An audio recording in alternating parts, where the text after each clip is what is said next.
بسم اللہ الرحمن الرحیم نحمدہ ونصلی علی رسولہ الکریم۔ حضرات گرامی، برادران اسلام، قربانی کا جانور ہو یا ویسے جانور ذبح کرنا ہو، اس کے آداب اور طریقہ ذکر کیا جاتا ہے۔ سب سے پہلے آدمی ذبح کے آلہ کو یعنی چھری کو تیز کرے تاکہ جانور کو زیادہ تکلیف نہ ہو، اور ایک جانور کو دوسرے جانور کے سامنے ذبح نہ کرے۔ ان چیزوں کا خیال کرتے ہوئے ذبح اختیاری کے اندر یہ حکم ہوتا ہے اونٹ کے علاوہ جو باقی جانور ہیں، گائے ہے، بیل، بھینس، بکری وغیرہ، ان کو لٹا کر ذبح کیا جائے۔ کس طرح لٹانا ہے؟ قبلہ رخ لٹانا سنت موقدہ ہے، جبکہ آدمی کو جانور پر اختیار ہو۔ اگر اختیار نہ ہو، مشکل پیش آتی ہو، پھر جیسے ہو سکے ویسے لٹا لیں۔ تو جب آدمی کو اختیار ہو تو قبلہ رخ جانور کو لٹایا جائے اور اس کے 3 پاؤں باندھ لیے جائیں۔ عموماً بعض لوگ 4 پاؤں باندھ لیتے ہیں، تو یہ اس صورت میں ہے جب کہ آدمی صحیح طریقے سے 3 پاؤں باندھ کر ذبح نہ کر سکے، کوئی خطرہ وغیرہ ہو، ورنہ اصل حکم یہ ہوتا ہے 3 پاؤں باندھ لیے جائیں اور 1 پاؤں اس کا ویسے رہنے دیا جائے، تاکہ جب اسے ذبح کریں تو اس کو کچھ حرکت کرنے میں سہولت ہو، تو اس کی جان آسانی سے نکلے۔ اس میں جانور کو فائدہ ہوتا ہے، سہولت ہوتی ہے۔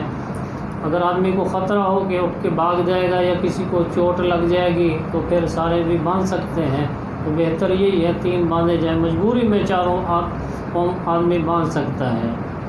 تو جس نے ذبح کرنا ہے وہ اچھے طریقے سے اس پر قدرت پالے اور بسم اللہ اللہ اکبر ذبح کرے۔ ذبح کے وقت نیت کر لے جن کی طرف سے یہ جانور کی قربانی ہے، میں ان سب کی طرف سے اس کو ذبح کر رہا ہوں۔ تو یہ نیت کر کے قربانی کی آدمی چھری پھیرے، تو جس جان کو ذبح کیا جاتا ہے اس کو سر کے قریب ذبح کیا جاتا ہے۔ 4 رگیں ذبح میں کاٹنی ہوتی ہیں۔ 2 خون کی بڑی بڑی نالیاں ہوتی ہیں، ان میں خون کی دھاریاں نکلتی ہیں، وہ صاف نظر آ جاتی ہیں، اور ایک خوراک کی نالی ہوتی ہے اور اس کے ساتھ ایک سانس کی نالی ہوتی ہے۔ تو یہ 4 رگیں 4 نالیاں کاٹنی ہوتی ہیں۔ اگر 3 کاٹے جائیں تو بھی جانور حلال ہو جاتا ہے۔ اس کے بعد پھر مزید بعض لوگ جانور کی گردن کو مروڑ کر جوڑ کے اندر جو سفید پٹھا ہوتا ہے اس کو چھری کی نوک سے کاٹتے ہیں، تو یہ غلط ہے۔ حدیث پاک میں بھی اور فقہ کی کتابوں میں بھی منع آیا ہے اس کو نہ کاٹا جائے، یہ بلا وجہ جانور کو تکلیف دینا ہے۔ ذبح کی رگیں سے پہلے ساری کی ساری کٹ جاتی ہیں، تو اس کو کاٹنے کی کوئی ضرورت نہیں ہوتی، خام خواہ جانور کو تکلیف دینا۔ حدیث پاک میں بھی منع آیا ہے، فقہاء کرام نے بھی صراحت کی ہے کہ اس کو کاٹنا مکروہ ہے، تو اس کو نہ کاٹا جائے۔ اور اونٹ کے اندر نہر ہوتا ہے۔ نہر یہ ہوتا ہے کہ اونٹ کھڑا ہو، اس کا بایاں ہاتھ باندھ لیا جائے اور پھر کھڑے ہی اس کا نہر کیا جائے۔ نہر یہ ہوتا ہے کہ جہاں گردن شروع ہوتی ہے وہاں سے اس کی رگیں کاٹ دی جائیں، تو 4 رگیں وہاں سے کاٹ دی جائیں۔ تو جس جانور کی گردن لمبی ہوتی ہے تو اس کے اندر یہ طریقہ ہوتا ہے کہ سینے کے قریب جہاں سے اس کی گردن شروع ہوتی ہے وہاں سے اس کی رگیں کاٹی جائیں، تو ان کے اندر نہر ہے، یہاں سے یہ رگیں کاٹنی ہوتی ہیں۔ اسی طرح شتر مرغ ہے، جو بھی لمبی گردن والے جانور ہوتے ہیں اس میں یہی طریقہ ہوتا ہے کہ یہاں سے اس کی رگیں کاٹی جائیں۔ تو اصل تو ان کے اندر نہر ہے، اگر کوئی نہر کرنے والا موجود ہو تو ان کو کھڑے اس طریقے سے نہر کیا جائے۔ اگر کوئی بھی آدمی اس طریقے سے نہر نہیں کر سکتا تو پھر آدمی چوٹ وغیرہ سے بچنے کے لیے اونٹ کو بٹھا کر یا لٹا کر جیسے آسانی ہو اس طریقے سے اس کو ذبح کریں۔ تو ذبح کریں گے تو بھی رگیں گردن کے شروع سے ہی کاٹیں گے۔ بعض لوگ اونٹ کی گردن پہ 3 جگہ چھری پھیرتے ہیں، کہتے جی اونٹ کی 3 تکبیریں ہوتی ہیں۔ یہ خود لوگوں کا اپنا بنایا ہوا مسئلہ ہے، کسی کتاب کا مسئلہ نہیں ہے۔ اس لیے کہ شریعت نے جہاں سے رگیں کاٹنے کا حکم دیا ہے وہاں سے جب رگیں کٹ جائیں گی تو اوپر والے حصے کا نیچے والے حصے سے تعلق ہی ختم ہو گیا ہے۔ اب خام خواہ اور جگہ سے چھری پھیرنا، جانور کو تکلیف دینا ہے، تو شریعت نے جہاں سے حکم دیا صرف اسی جگہ چھری پھیری جائے اور رگیں کاٹی جائیں، تو باقی گردن میں کوئی شرعی حکم نہیں ہے اور جگہ چھریاں پھیرنے کا، اس لیے اس کا خیال کیا جائے۔ تو جب جانور ذبح کر لیا جائے تو یہ ذبح اختیاری ہے، اور بعض دفعہ ذبح اضطراری کی ضرورت پیش آتی ہے۔ کوئی جانور ہے، مثلا بھینسا ہے، کوئی کنویں کے اندر منہ اس کا نیچے کو گر گیا ہے، اب نکالا نہیں جا سکتا، جب کوئی جانور گدکنے لگ گیا ہے، قابو میں نہیں آتا، تو پھر حکم ہوتا ہے جہاں بھی آدمی کو موقع ملے اس جانور پر بسم اللہ پڑھ کے چھری چلا دے، اس کا خون نکال دے۔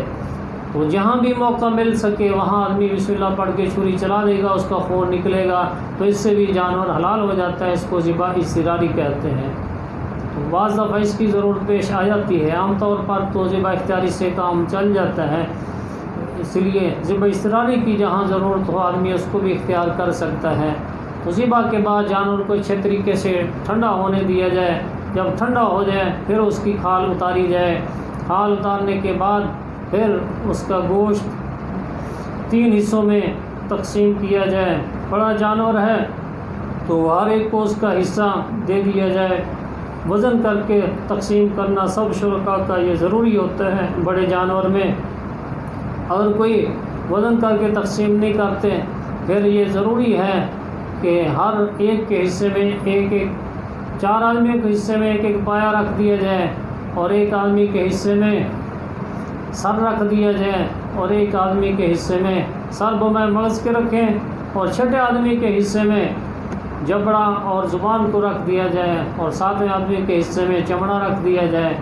اس طریقے سے ہر ایک کے حصے میں اور کوئی نہ کوئی چیز آ جائے گی، تو اب وزن کے اعتبار سے تقسیم ضروری نہیں ہوگی۔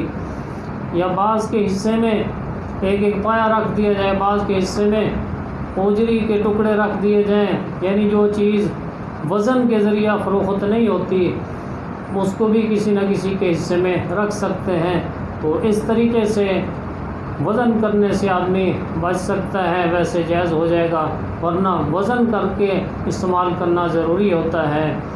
تو پھر ہر آدمی اپنے اپنے حصے کے اندر تقسیم اس طرح کرے، یعنی تیسرا حصہ فقراء کو تقسیم کر دے، تیسرے حصے سے صدقے میں کمی نہ کرے، تیسرا حصہ ضرور غریب لوگوں کو دے دے، اور ایک حصہ خود رکھ لے، اور ایک حصہ اپنے رشتہ دار ہیں، آنے جانے والے ہیں، ان کو پکا کر کھلائے، یا ان کو ویسے دے دے۔ تو 3 حصے ہر کوئی اپنی قربانی کے حصے کے یا جانور کے کرے، تو اس طریقے سے اس کو کامل ثواب ملے گا۔ ویسے تو قربانی ذبح جانور کا نام ہے، قربانی اس وقت ہو جاتی ہے، تو یہ کام کرے گا تو اجر اس کا بڑھ جائے گا، اور قربانی کے جانور کی جو رسی ہے وہ بھی صدقہ کر دے، اور کھال ہے اس کو بعین یا اپنے استعمال میں لانا چاہے تو لا سکتا ہے، اور اس کا صحیح مصرف زیادہ ثواب لینا ہو تو دینی اداروں میں، مدارس میں جمع کرا دی جائے، تو یہاں ایک دین کا تعاون بھی ہوگا اور کھال بھی صحیح مصرف میں لگ جائے گی۔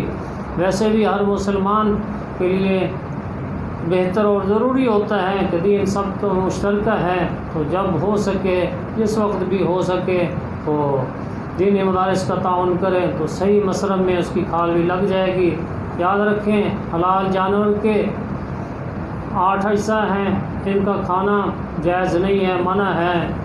نمبر 1 مذکر کا عضو تناسل، نمبر 2 مذکر کے خصیتین، نمبر 3 مؤنث کی پیشاب گاہ، نمبر 4 پتا، نمبر 5 مثانہ، نمبر 6 غدود کہتے ہیں خون جم جاتا ہے، اس کی گلٹی بن جاتی ہے جانور کے بدن کے اندر۔ نمبر 7 حرام مغز کے بارے میں بعض حضرات لکھتے ہیں کہ اس کا کوئی حوالہ نہیں مل سکا، یاد رکھیں اس کا حوالہ موجود ہے فقہ کی کتاب میں، حاشیۃ التحتوی علی الدر المختار، صفحہ نمبر 360، جلد نمبر 4 مسائل شتہ کے اندر اس کی صراحت ہے کہ اس کا کھانا بھی جائز نہیں ہے۔ 7 اجزاء باقی حضرات نے بیان کیے ہیں، تو اس کتاب میں یہ بھی صاف بیان کیا گیا ہے، زیدہ نخاع الصلبی، وہاں یہ الفاظ موجود ہیں۔ اور اکابر کے فتاوی میں حضرت گنگوہی رحمۃ اللہ علیہ نے صراحت کی ہے کہ اس کا کھانا منع ہے۔ تو 8ویں چیز ہے دم مسفوح، بہنے والا خون۔ بہنے والا خون اس کی حرمت نص قطعی سے ثابت ہے، اس کی حرمت قطعی ہے، اور باقی 7 اجزاء کی حرمت وہ حدیث پاک اور فقہ کرام کی تصریحات سے ہیں، تو ان کا کھانا مکروہ تحریمی ہے، اس لیے ان اجزاء کو آدمی نہ کھائے۔ بعض لوگ کپورے کھاتے ہیں، بڑے شوق سے کھاتے ہیں، ان کا کھانا جائز نہیں ہے، گناہ ہے۔ اجری کے بارے میں بعض لوگ اشکال کرتے ہیں کہ اس کا کھانا جائز نہیں، تو فقہ کرام نے کسی جگہ بھی اس کے کھانے کی ممانعت نہیں لکھی، اس کا کھانا جائز ہے، اجری حلال ہے، اچھے طریقے سے اسے دھو کر آدمی استعمال کر سکتا ہے۔ اس کی علت کے دلائل بندہ نے درس حدیث صحیح مسلم کے اندر تفصیل سے ذکر کر دیے ہیں، اور ایک فتویٰ کے اندر بھی تفصیلاً موجود ہیں، اور بعض حضرات نے اجری کے حلال ہونے پر مستقل کتاب بھی لکھی ہوئی ہے۔ تو جو شخص مزید حوالہ جات چاہے تو ان کی طرف رجوع کر سکتا ہے۔ اللہ تعالی ہم سب کو صحیح مسائل پر اور قربانی اور اس کے سارے مسائل صحیح طریقے سے سمجھنے کی اور ان پہ عمل کرنے کی توفیق عطا فرمائے۔